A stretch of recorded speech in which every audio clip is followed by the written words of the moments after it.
15절까지의 말씀으로 오늘 하나님의 말씀을 함께 듣고 읽고 보도록 하겠습니다. 제가 먼저 1절을 읽고요. 15절의 말씀은 우리 함께 읽습니다. 사울이 블레셋 사람을 쫓다가 돌아오매 어떤 사람이 그에게 말하여 이르되 보소서 다윗이 엔게디 광야에 있더이다 하니 사울이 온 이스라엘에서 택한 사람 3,000명을 거느리고 다윗과 그의 사람들을 찾으려 들 염소 바위로 갈새 길가 양에 우리에 이른즉 굴이 있는지라 사울이 뒤를 보러 들어가니라 다윗과 그의 사람들이 그 굴 깊은 곳에 있더니 다윗의 사람들이 이르되 서서 여호와께서 당신에게 이르시기를 내가 원수를 내 손에 넘기시리니 내 생각에 좋은 대로 그에게 행하라 하시니 이것이 그날이다 하니 다윗이 일어나서 사울의 겉옷자락을 가만히 베니라. 그리한 후에 사울의 옷자락 뱀으로 말미암아 다윗의 마음이 찔려 자기 사람들에게 이르러 내가 손을 들어 여호와의 기름 부음을 받은 내 주를 치는 것은 여호와께서 금하시는 것이니 그는 여호와의 기름 부음을 받은 자가 됨이니라 하고 다윗이 이 말로 자기 사람들을 금하여 사울을 해하지 못하게 하니라. 사울이 일어나 굴에서 나가 자기 길을 가니라. 그 후에 다윗도 일어나 굴에서 나가 사울의 뒤에서 외쳐 이르되 내 주 왕이여 하매 사울이 돌아보는지라 다윗이 땅에 엎드려 절하고 다윗이 사울에게 이르되 보소서 다윗이 왕을 해하려 한다고 하는 사람들의 말을 왕은 어찌하여 들으시나이까? 오늘 여호와께서 굴에서 왕을 내 손에 넘기신 것을 왕이 아셨을 것이니이다. 어떤 사람이 나를 권하여 왕을 죽이라 하였으나 내가 왕을 아껴 말하기를 나는 내 손을 들어 내 주를 해하지 아니하리니 그는 여호와의 기름 부음을 받은 자이기 때문이라 하였나이다. 내 아버지여 보소서 내 손에 있는 왕의 옷자락을 보소서 내가 왕을 죽이지 아니하고 겉옷자락을 베었은즉 내 손에 악이나 죄과가 없는 줄을 오늘 아실지니이다. 왕은 내 생명을 찾아 헤아려 하시나 나는 왕에게 범죄한 일이 없나이다. 여호와께서는 나와 왕 사이를 판단하사 여호와께서 나를 위하여 왕에게 보복하시려니와 내 손으로는 왕을 해하지 않겠나이다. 옛 속담이 말하기를 악은 악인에게서 난다 하였으니 내 손이 왕을 해하지 아니하리이다. 이스라엘 왕이 누구를 따라 나왔으면 누구의 뒤를 쫓나이까? 죽은 개나 벼룩을 쫓음이니이다. 함께 읽습니다. 그런즉 여호와께서 재판장이 되어 나와 왕 사이 심판을 하사 나의 사장을 살펴 억울함을 풀어주시고 나를 왕의 손에서 건지시기를 원하나이다 하니라. 아멘. 우리 잠깐 말씀 놓고 기도하겠습니다. 주님이 말씀을 통하여서 하나님께서 우리의 삶 가운데 들려주시고자 하는 그 말씀을 오늘 우리로 하여금 듣게 하여 주시옵소서. 인간의 연약한 논리나 어떠한 말씀이 아니라 하나님께서 허락하시는 말씀이 하나님께서 선포하시고 우리 가운데 주시는 말씀이 온전히 우리의 귓가에 들리기 원하고 우리의 마음을 정말 온전히 순종케 하는 그 말씀들로 이 자리를 채우실 줄로 믿습니다. 주여 함께하여 주시고 은혜 베풀어 주시옵소서. 감사합니다. 예수님의 이름으로 기도했습니다. 아멘. 여러분 그 동물이나 식물 키우는 거 좋아하는 분들 계시죠? 네. 오늘 나무처럼 옷을 입고 오셨는데 그 식물을 키우시는 분 중에 어떤 분들은 이제 자기만 만나면 정말 식물들이 전부 죽어나간다 하는 분들이 계세요. 이런 미국 단어 중에 식물을 잘 키우는 사람들을 일컬어서 그린 썸 아니면 그린 핑거라고 합니다. 그래서 식물을 키우는 것마다 죽어나가는 사람들은 동네의 그린 핑거 분들한테 이 가드닝 하는 법. 저는 식물을 잘 키우지 못해서 웬만하면 산다는 선인장이나 다육이도 다 죽이거든요. 근데 이제 이걸 잘 키우시는 분들이 주변에 있으면 그분들에게 좀 배우기도 해요. 근데 그분들이 하시는 말씀이 있습니다. 뭐냐면 그냥 냅두라고. 물이나 가끔 주고 냅두면 된다고. 계속 손 타면 식물들이 죽는다고 이런 말씀들을 하세요.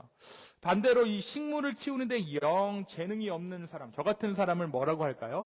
네, 브라운 핑거라고 합니다. 네, 푸릇푸릇하게 자라는 이 잘 살던 식물들도 이 브라운 핑거한테 가면 죽어나가죠. 여러분, 동물들도 그렇습니다.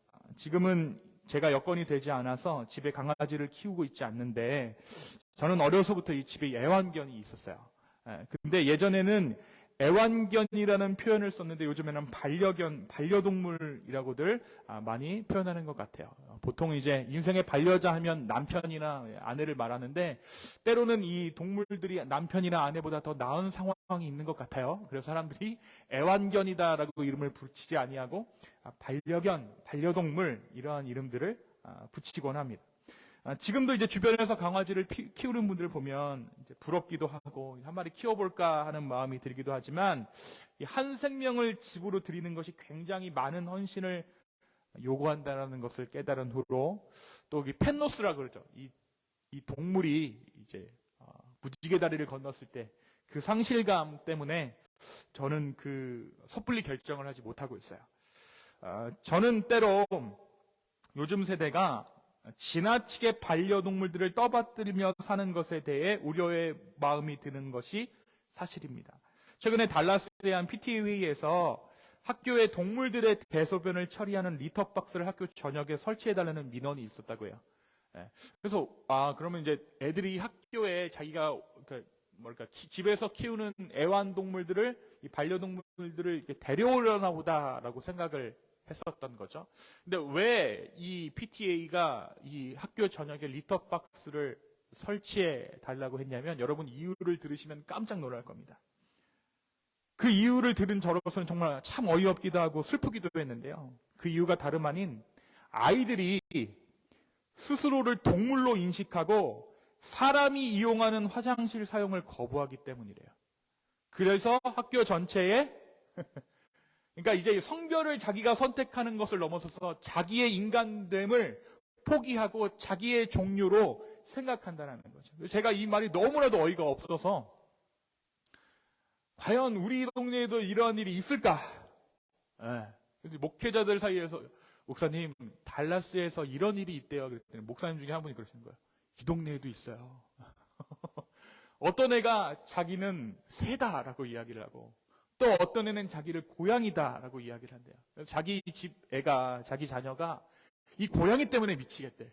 새라는 애는 자기를 새라고 이야기하는 애는 그나마 좀 괜찮은데, 자기를 고양이라고 말하는 애는 계속 핥힌대요.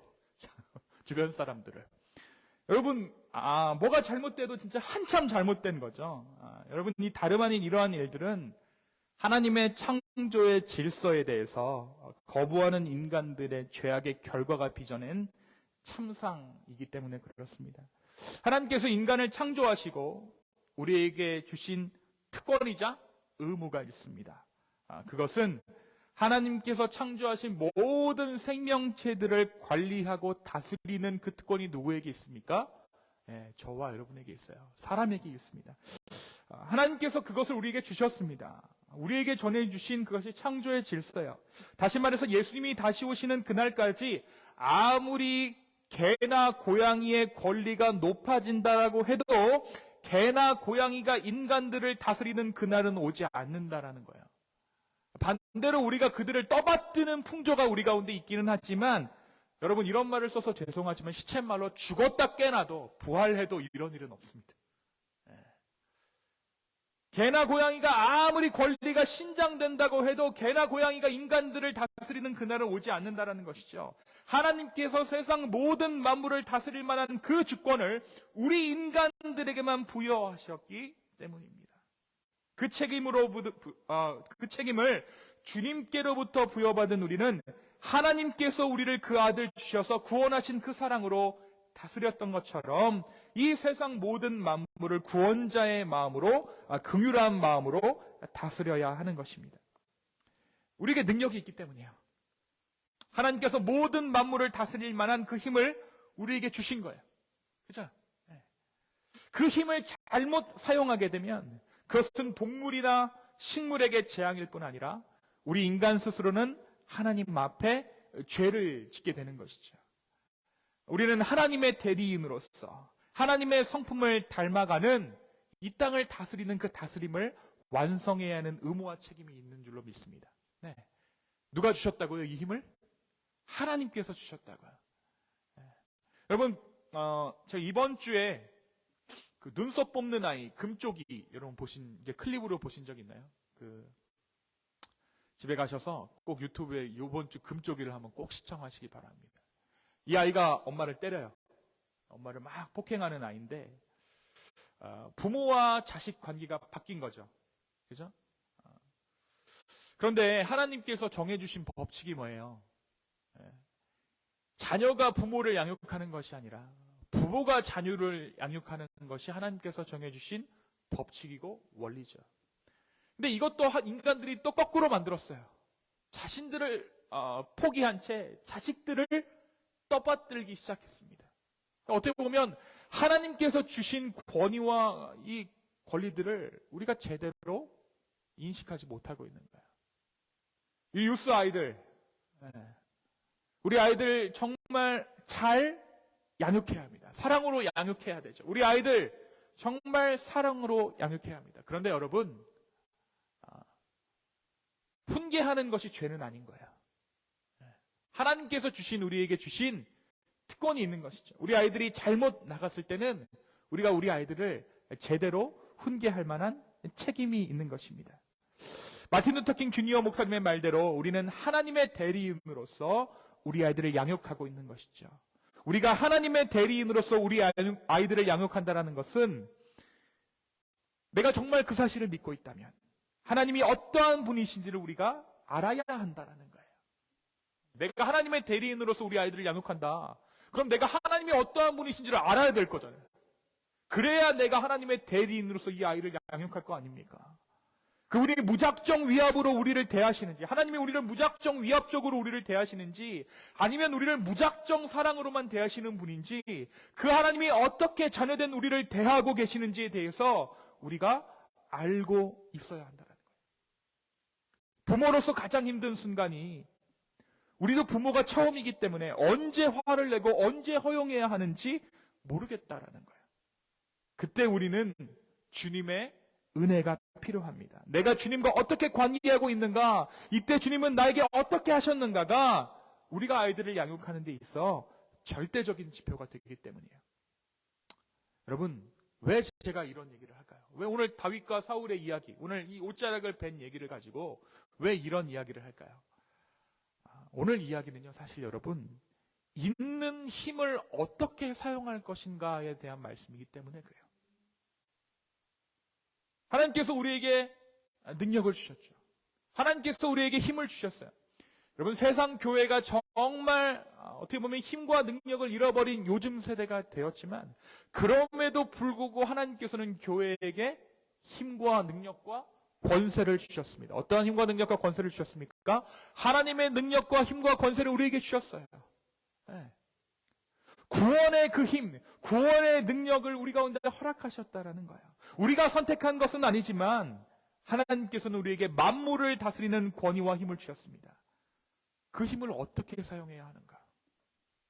우리가 사무엘상 말씀을 통해서 다윗의 이야기를 함께 나누고 있습니다. 지난 주일의 말씀을 통해서 우리는 배반을 당해서 위기를 겪게 되는 다윗의 상황을 함께 보았죠. 블레셋이 그일라의 타작 마당을 공격했을 때 다윗은 자신이 도망자의 신분이었음에도 불구하고 그일라의 거민들을 위해 싸워줬지만 다윗에게 돌아온 것은 무엇이었습니까? 배반이었어요.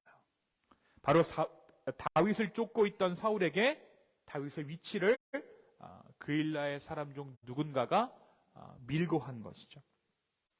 여러분, 그때 다윗은 본능이 작동할 만한 상황에서 어떠한 일을 행합니까? 누구의 뜻을 묻게 되죠? 하나님의 뜻을 묻습니다. 목숨을 지켜야 하는 도망자의 신분, 뜻하지 않는 배반을 당해서 복수심에 불타올라 본능만이 남지 않았을 그 환경과 상황 가운데에서 다윗이 하나님의 뜻을 구했다라는 거예요. 그리고 다시 한번 자신을 따르는 무리들과 함께 도망자의 삶을 선택하게 됩니다.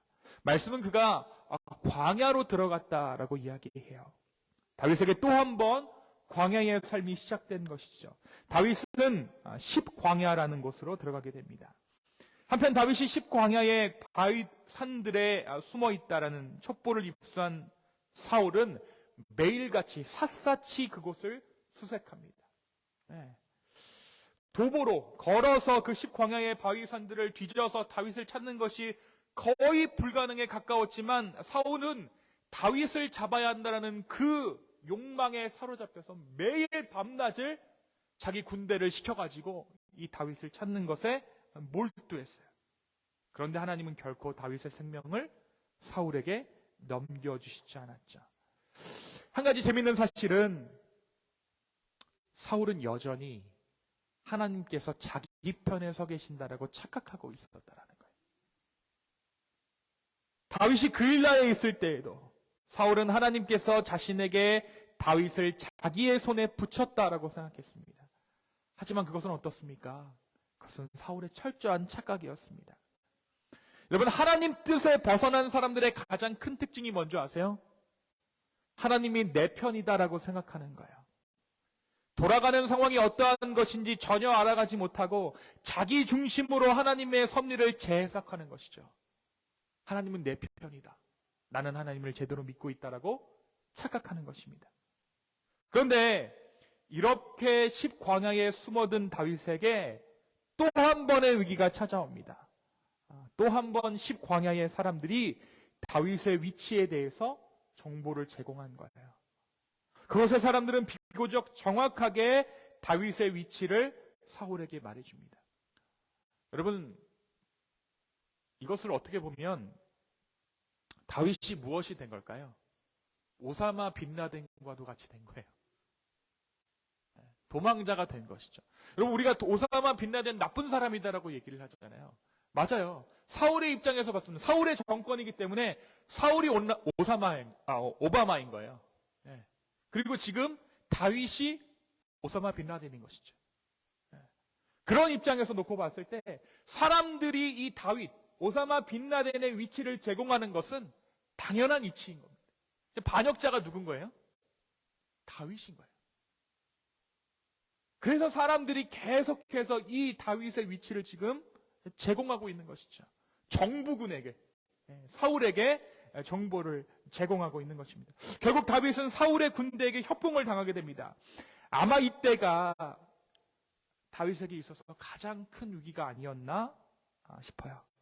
결국 다윗은 마온의 황무지를 거쳐서 엔게디 광야라는 곳까지 사울을 피해 도망합니다.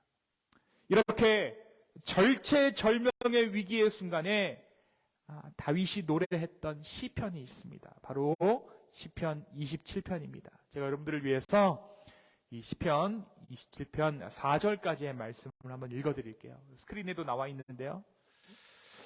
여호와는 나의 빛이요 나의 구원이시니 내가 누구를 두려워하리요.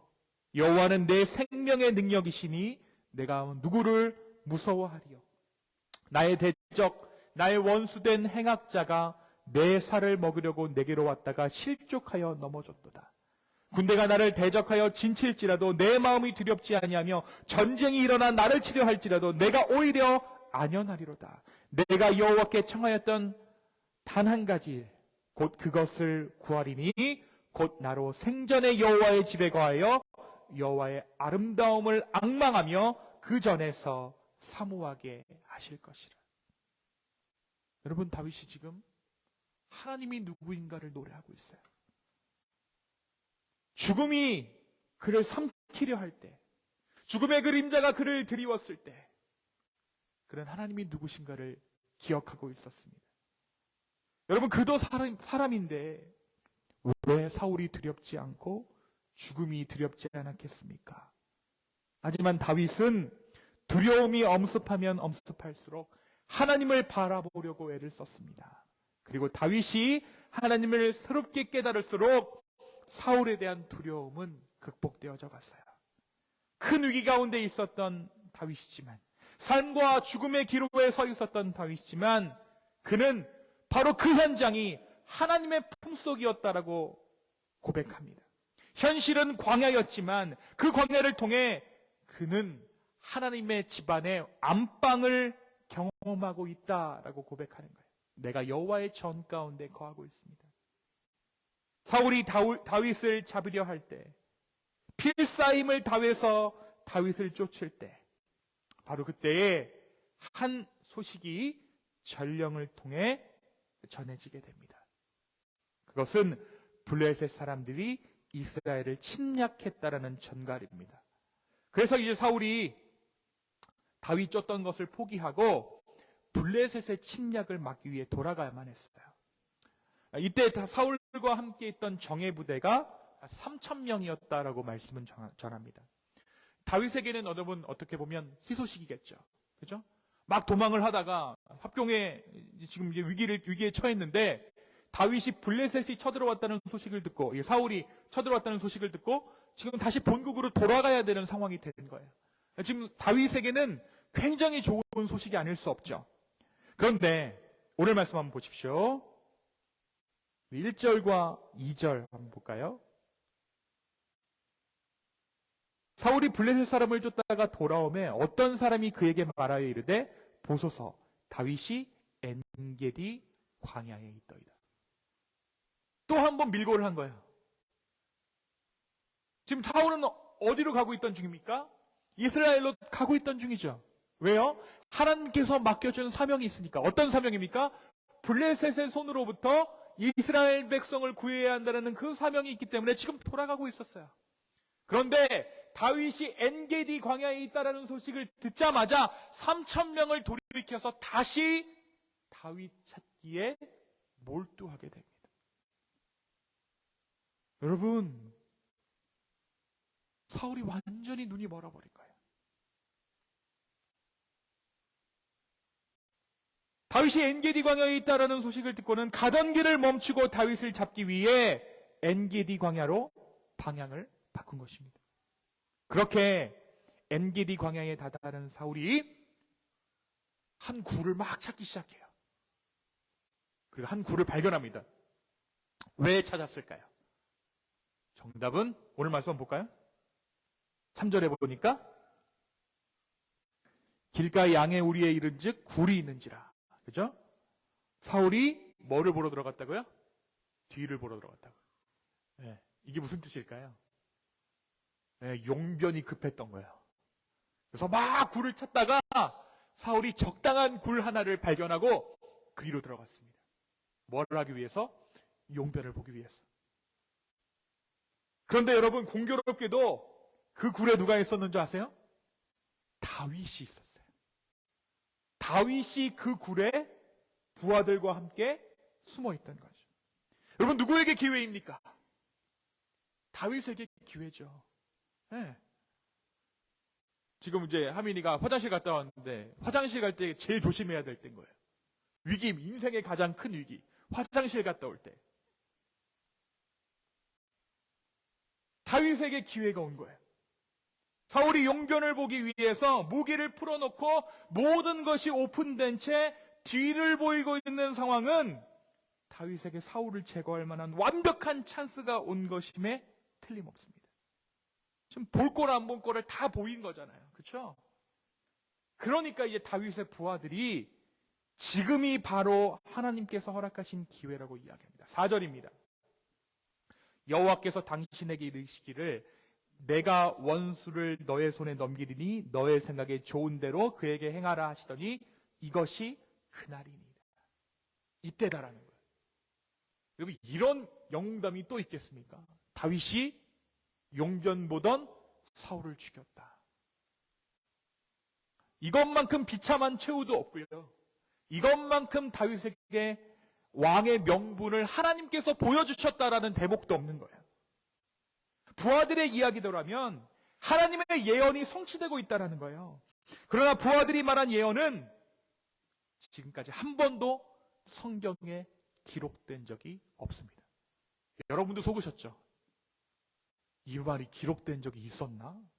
여호와께서 당신에 이르시기를 내가 원수를 너의 손에 넘기리니 내 생각에 좋은 대로 그에게 행하라. 이 말씀이 성경에 있었나 싶잖아요. 그죠? 한 번도 하나님은 이런 말씀을 하신 적이 없는 거예요. 다만 상황과 환경이 이것이 하나님의 말씀이다 라고 부하들에게 말하고 있는 것이죠. 자신들의 굴로 사울이 홀로 들어온 것이 우연이 아니라고 확신한 부하들이 예언을 빙자해서 다윗의 결단을 촉구했던 것이죠. 이들은 지금 자신들의 목적을 위해 하나님을 사칭하고 있는 것입니다. 여러분, 우리가 바라는 것이 너무나도 뚜렷하면 그것을 두고 우리는 벌어진 상황과 환경을 하나님의 뜻이라고 생각해버립니다. 우리 교회가 규모가 작다 보니까, 그죠? 사람 오기를 굉장히 구하잖아요. 그죠? 그리고 다음 주에 한 100명 정도 왔어요. 다음 주에 갑자기. 여러분, 이것이 하나님의 뜻일까요? 아멘 하려는 분들이 계시죠? 분별해야 된다는 거예요. 상황과 환경 때문에 쫄려서 기도하다 보면, 우리가 바라는 것이 너무나도 뚜렷해져 버리면 그것을 두고 우리는 벌어진 상황과 환경을 하나님의 뜻이라고 생각해 버린다는 것이죠. 그래서 우리는 기도할 때요, 너무 명확한 목적을 기도 제목으로 설정하는 것을 두고 주의해야 합니다. 그러한 기도는 우리로 하여금 하나님의 진정한 인도하심을 방해하기 때문이에요. 또 그러한 기도는 우리로 하여금 하나님의 의도와는 상관없이 하나님으로부터 우리를 상처받게 만듭니다. 하나님은 그런 적이 없는데 우리가 지레 상처받는 거예요. 우리 토이의 노래 중에 친구들 연인 같다 장난쳤을 때, 넌 웃었고 난 밤 지새웠지라는 가사가 있어요. 밤을 지새우는 거. 왜 밤을 지새웁니까? 자기 마음대로 생각했기 때문에. 너무 공감하시죠? 토이는 조금 세대에 맞나요? 마찬가지예요. 하나님으로부터 상처받는다. 실망하게 돼버린다는 것이죠. 결국 다윗은 무방비 상태로 용변을 보고 있는 사울의 옷만을 베어 나옵니다. 여러분, 이 옷만 베어 나왔다라는 것이 어떠한 의미인지 우리는 조금 살펴볼 필요가 있을 것 같아요. 여러분, 구약 성경에서 옷은 뭘 의미한다 그랬죠? 지위와 역할을 의미해요. 그래서 하나님께서 제사장을 세우시고 제사장에게 가장 먼저 뭐부터 해입히시죠? 옷부터 해입히세요. 그러한 맥락에서 봤을 때 다윗이 사울의 옷자락을 베었다라는 것은 사울의 생명을 살려줬다라는 다윗의 증거이기도 하지만 사울의 왕권을 상징적으로 내가 접수했다라는 의미도 된 거예요. 당신 옷이 내게 있습니다. 여러분, 사실 이렇게 다윗이 사울의 옷자락을 베는 행위를 하고서도 그의 마음에 찔림이 있었다라고 말씀은 기록하고 있어요. 5절에 보니까 그리한 후에 사울의 옷자락을 뱀으로 말미암아 다윗의 마음이 찔렸다. 아마 다윗은 옷자락을 베는 것마저 필요가 없었다라고 판단했는지도 몰라요. 실제로 옷자락을 베지 않았어도 다윗은 사울이 발을 가리기 위해 들어간, 그러니까 용변을 보기 위해 들어간 굴에 자신도 들어가고 있었다라고 말해줌으로써, 나중에 말해줌으로써 내가 당신을 살려줬습니다라는 메시지를 얼마든지 전할 수 있기 때문이었죠. 하지만 자신이 거느리고 있었던 600명의 자신의 사람들의 부탁을 다윗은 또한 전면으로 무시할 수도 없었을 거예요. 그래서 아마 사울의 옷자락을 베지 않았을까. 이렇게 사울의 옷자락을 베어 나오는 다윗을 향해 다윗의 무리는 실망감을 드러냅니다. 왜 사울을 죽이지 않았냐는 것이죠. 하나님이 지금 함께 하는데 이렇게 버젓이 또렷한 사인이 어디 있습니까? 베야죠. 그제서야 다윗은 자신의 진짜 마음을 드러냅니다. 6절입니다. 여호와의 기름 부음을 받은 내 주를 치는 것은 여호와의 금하시는 것이니 그는 여호와의 기름 부음을 받은 자가 됨이니라. 이미 하나님의 영이 사울을 떠났지만 다윗은 여전히 사울을 여호와의 기름 부음 받은 자로 인정했던 것입니다. 자신의 왕된 권위를 주장했던 것이 아니라 하나님의 하나님 되심을 다윗이 인정했다라는 거예요. 사람이 사람을 심판하는 것, 오직 사람을 심판하는 권한은 주께 있음을 다윗이 인정했다라는 것이죠. 그렇기 때문에 상황이, 내 주변 사람들이 사울을 죽이는 것에 대해서 찬성하더라도, 주변이 그것을 옹호하더라도, 지지하더라도, 또 그 일을 함으로써 나를 지지하는 사람들이 더 많아지더라도 그 심판의 권한을 하나님으로부터 빼앗지 않았다라는 것입니다. 여러분, 오늘날 우리는 수많은 가십거리를 입에 달고 삽니다. 그 가십의 근본에는 나의 의로움이 숨어 있는 것이죠. 내가 입방아에 올리는 그 사람의 잘못이 없다라는 것이 아니에요. 그 사람이 100번 잘못했죠. 사울이 오늘 죽일 놈입니까? 죽일 놈이 아닙니까? 사울은 죽어 마땅한 놈입니다. 그 사람이 잘못되지 않았다는 얘기가 아니에요. 그런데요, 더 큰 잘못은 내가 입으로 마음으로 그 사람을 정죄하고 가십에 올리는 그 행위가 하나님의 권한을 빼앗는 행위라는 거예요. 내가 하나님의 자리에 올라가 있다라는 것이죠. 그래서 하나님은 그러한 자들을 남겨두지 않았어요. 그래서 오늘 말씀에서 다윗은 자신이 심판자로 서지 않았다라는 것입니다. 누가 봐도 심판자가 되어야 되는 상황입니다. 직무유기처럼 보이기도 해요. 기름 부음까지 받아놓고 600명 사람까지 이끌어놓고 왜 직무를 유기합니까? 사울을 죽여야 마땅하죠. 그런데 다윗은 그 일을 하지 않아요. 다윗을 추종하는 세력들로부터 다윗이 물러 터진 왕, 우유부단한 리더처럼 보일 수도 있었어요. 자신을 따르던 600명의 추종자들이 어떻게 보면 인생의 마지막 지지자라고 할 수 있었던 그들이 다윗을 떠날 수도 있었던 그런 상황이란 말입니다. 하지만 다윗은 그러한 위험을 감수하고 결코 끝까지 사울을 죽이지 않습니다. 하나님의 권한을 하나님으로부터 빼앗지 않은 것이죠. 여러분, 말 한마디로 사람을 심판하는 것 너무나도 쉽죠. 너무나도 정당한 것처럼 보입니다. 여러분, 제대로 믿는다, 신앙생활을 올바로 한다라는 것은 과연 어떠한 의미가 있을까요? 저는 오늘 이 사울의 옷자락만을 슬며시 베어나온 다윗의 모습에서, 옷을 베어나오고서도 그 마음에 찔림이 있었던 다윗의 모습에서 그 흔적을 발견합니다. 사울을 대항할 세력이 되어서 베어낸 옷자락을 들고 깃발을 만드는 거예요. 사울의 옷자락으로 만든 깃발을 들고 나를 따르라 했던 것이 아니죠.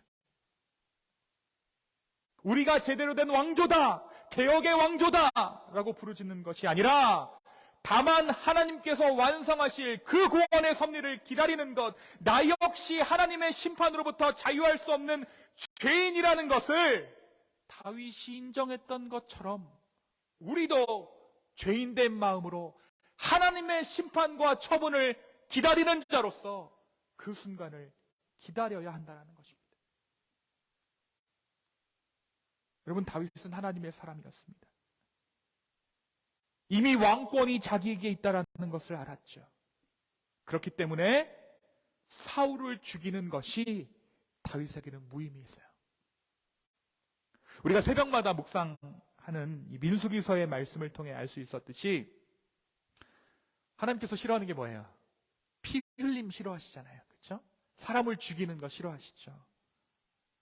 그렇기 때문에 아무리 기름 부음을 받아 두 번째 왕으로 인정받은 다윗의 손에, 다윗이라고 할지라도 그 다윗의 손에 사울이 죽고 다윗이 왕위에 오르는 것은 결코 하나님께서 원하시는 방법이 아니었다는 거죠. 여러분, 모든 쿠데타에는 사이드 이펙트가 있습니다. 우리 경규 형제님하고 지영 집사님이 이번에 한국 갔다 오셨는데 한국이 완전 두 개의 진영으로 나뉘었대요. 한쪽은 현 정권을 지지하는 세력, 길 하나를 사이에 두고 한 정권은 현 정권을 반대하는 세력. 여러분, 뭐 제가 정치에 대해서 말씀드리려는 것은 아니지만 인위적으로 끌어내리는 것에는 부작용이 있다라는 거예요. 우리나라 정권의 역사를 보았을 때 인위적으로 끌어나온 그 과거를 청산하지 못해서 오늘날까지 이어지고 있는 거 아니겠습니까? 마찬가지로 다윗의 손에 사울의 피를 묻히는 것은 쿠데타인 거예요. 그때까지 기다려야 되는 것이죠. 언제까지요? 사울이 다른 이유로 죽기까지. 그래서 다윗은 기다리는 방법을 택했던 거예요. 내 칼에 심판의 도구로 사용되는 것이 아니라 기다리는 방법을 택했던 것이지. 여러분, 여기서 한 가지 여러분에게 꼭 드리고자 하는 말씀이 있습니다. 좀 적으세요. 하나님의 사람들이 받은 가장 큰 축복 중에 하나는 시간이 우리 편이라는 거예요. 뭐가 우리 편이라고요? 시간이 우리 편. 시간이 우리 편이라는 얘기는 버티면 이긴다라는 거예요. 견디면 이긴다라는 거예요.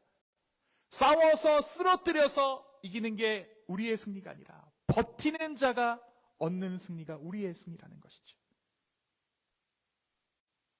여러분, 우리가 너무나도 의례적인 표현으로 시간이 우리 편이다라고 말하곤 하죠. 그런데 정말 여러분, 실제적인 의미에서 시간은 우리 편입니다.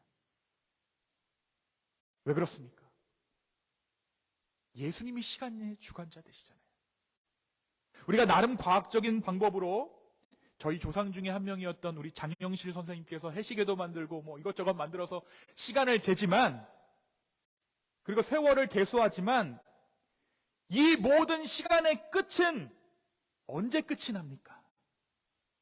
예수님께서 다시 오시는 그 순간에 그 모든 시간의 끝이 나는 거예요. 여러분, 그러면 다시 말해서 시간의 시작은 언제 시작되었습니까? 네. 하나님께서 태초에 천지를 창조하시는 그때부터 시간이라는 것이 시작됐겠죠. 그리고 예수님께서 다시 오시는 그날이 시간의 마지막이라는 것입니다. 다시 말해, 예수님이 시간의 주관자세요. 그래서 우리가 예수님 안에 있는 한, 예수님을 믿는 한, 시간은 누구 편입니까? 시간은 저와 여러분의 편인 거예요. 시간은 우리 편입니다. 버텨내셔야 되는 거예요. 저 사람 언제 인간 되나? 언제 우리나라 교회가 회복될까? 버텨내는 거예요. 왜? 시간이 우리 편이기 때문에. 버티면, 견디면 하나님께서 우리의 손을 들어 주실 것입니다. 여러분, 5월의 마지막 주일인 오늘은 성령 강림 주일입니다. 이 성령 강림 주일은 교회의 생일과도 같은 날이에요. 이 귀한 성령 강림절에 우리는 교회된 우리의 삶에 대해서 한번 돌아볼 필요가 있을 것 같아요.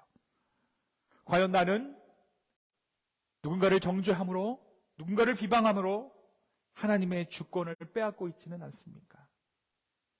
내가 정의와 정도를 말하며 오히려 하나님의 자리에 올라 있지는 않습니까? 여러분, 목사라는 직업이 자리가 오늘 이 예배 가운데 나오셨을 때 누가 제일 말 많이 했습니까? 공교롭게도 제가 제일 말 많이 했어요. 그죠? 말은 권력이고 말은 힘이에요. 그죠? 그래서 저조차도 굉장히 주의해야 하는 것 같아요. 어떤 주의요? 저 사람 잘 믿고 있어. 저 사람 제대로 믿고 있어. 라는 판단과 그런 어떤 점수 매김을 목사기 때문에 너무나도 당연하게 하고 있는 것 같아요. 내가 목사가 아니면 누가 해? 라는 아니라는 생각을 하게 되는 것이죠. 그러나 여러분, 저부터도 하나님의 자리에 올라서는 안 됩니다. 그렇죠? 네. 우리가 오늘 구해야 할 것은 우리 주님의 은혜입니다. 나 역시 주님의 은혜가 필요한 자임을 깨달아 다시 한번 주님의 은혜를 구하며 주님께 나아가는 저와 여러분 되기를 예수님의 이름으로 축원합니다. 이 시간 함께 기도하시겠습니다.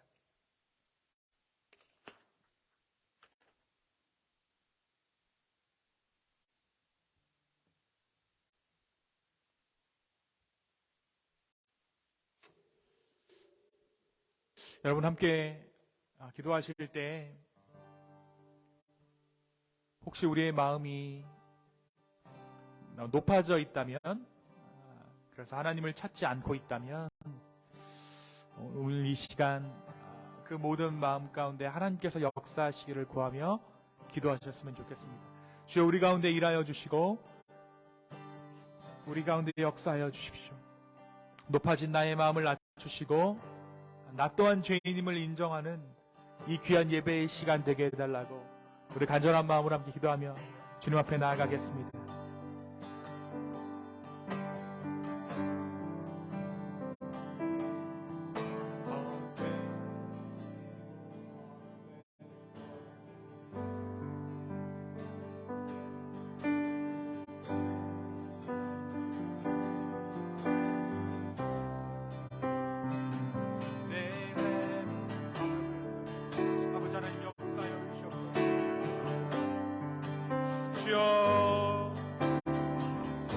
주님, 우리의 마음을 드립니다. 주여, 우리의 상황을 드립니다.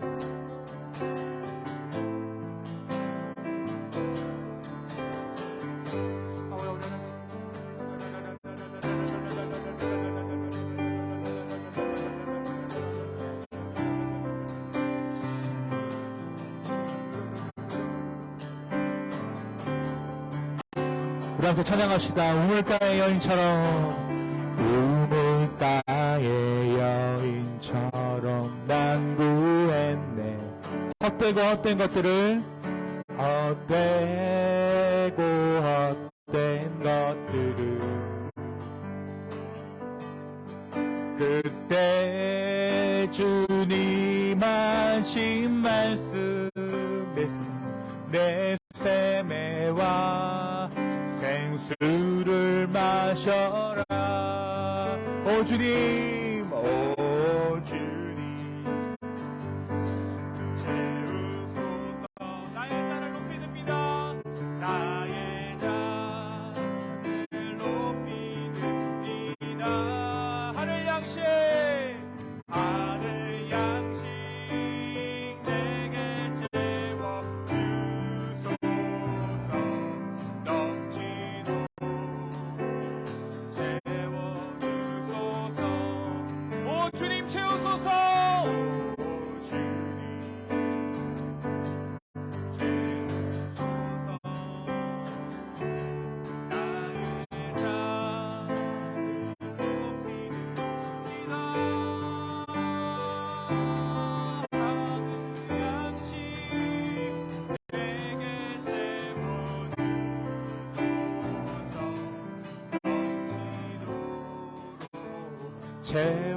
채워주소서.